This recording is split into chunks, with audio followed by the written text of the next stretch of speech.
গতিকে মুখ্যমন্ত্ৰী হিমন্ত বিশ্ব শৰ্মা অবৈধ বিদেশীৰ ৰক্ষক আৰু তেওঁলোকৰ বিদেশীৰ লগত তেওঁলোকৰ হনাপুটকা আছে আৰু কোনো আদৰ্শ নোহোৱাকৈ ৰাজনীতি কৰিছে। কেতিয়াবা আছুৰ পৰা বহিষ্কাৰ হৈছে, কেতিয়াবা আলফা কৰিছে, কেতিয়াবা চালফা কৰিছে, কেতিয়াবা তেওঁ কোনো আদৰ্শ নাই। কংগ্ৰেছ আটাইতকৈ বেছি থাকি আটাইতকৈ বেছি দুৰ্নীতি কৰিলে, তাৰা দাসৰ লগত মিলি দুৰ্নীতি কৰিলে।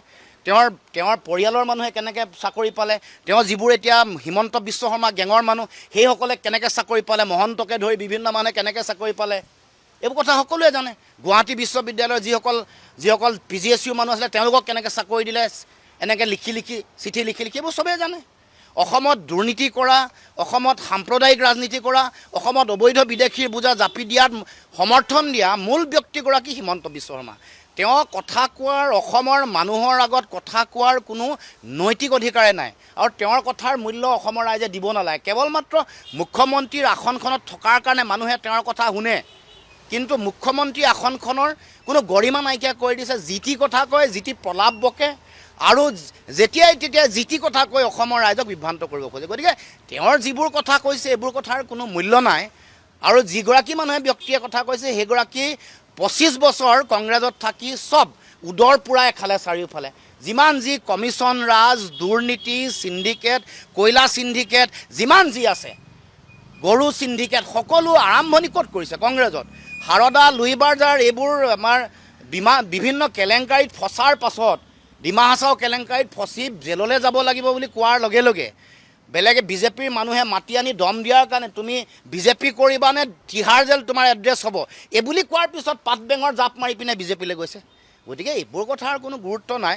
সময়ে সকলো কথা চাই আছে। এতিয়া ক্ষমতাত বলিয়ান হৈ আছে কাৰণে, টকা পইচাৰ শক্তি আছে কাৰণে, ধনবল, বাহুবল, টকা বলৰ যোগেদি ক্ষমতাত আছে অধিষ্ঠিত হৈ। ক্ষমতাৰ পৰা যেতিয়া যাব তেতিয়া তেওঁৰ পৰৱৰ্তী দিনসমূহত তেওঁৰ এড্ৰেছ, তেওঁৰ ঠিকনা তিহাৰ জেল বা কোনোবা এটা জেলেই হ'ব, এইটো নিশ্চিত। আপুনি বাৰু হাড়ৰ সমস্যাৰ কাৰণে পাটনালৈ যাবলৈ চিন্তা কৰি আছে নেকি? এতিয়া আৰু চিন্তা নাই। আপোনাৰ যিকোনো হাড়ৰ সমস্যা হলে এতিয়াৰ পৰা আৰু পাটনালৈ যাব নালাগে, কিয়নো এতিয়াৰ পৰা গুৱাহাটীতে পাব সেই সকলো সা সুবিধা। গুৱাহাটীৰ আমিনগাঁৱত অৱস্থিত Patna orthopaedic and multi speciality হস্পিটেলত কম খৰচতে পাব সেই সকলো উন্নত মানদণ্ডৰ চিকিৎসা সেৱা, য'ত অভিজ্ঞ চিকিৎসকৰ দ্বাৰা সম্পন্ন কৰা হয় বিভিন্ন ধৰণৰ হাড়ৰ অস্ত্ৰোপচাৰ।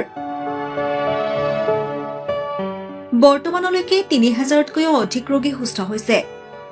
हमारे हॉस्पिटल में ऑर्थोपेडिक से रिलेटेड हर तरह का इलाज जैसे कि joint replacement, trauma surgeries, spine surgeries, Ilizarov surgeries और की होल सर्जरी जिसको आर्थ्रोस्कोपी कहते हैं, उसका इलाज संभव है। উন্নত মানদণ্ডৰ সা সুবিধা থকা হস্পিটেলখনত আছে 3টাকৈ VIP ৰুম, 11টা কেবিন, জেনেৰেল ৱাৰ্ডত আছে 12খনকৈ বিচনা তথা 7খনকৈ বিচনাযুক্ত ICU। তাৰোপৰি এই হস্পিটেলখনৰ ভিতৰতে আছে ফাৰ্মাচীৰো সা সুবিধা।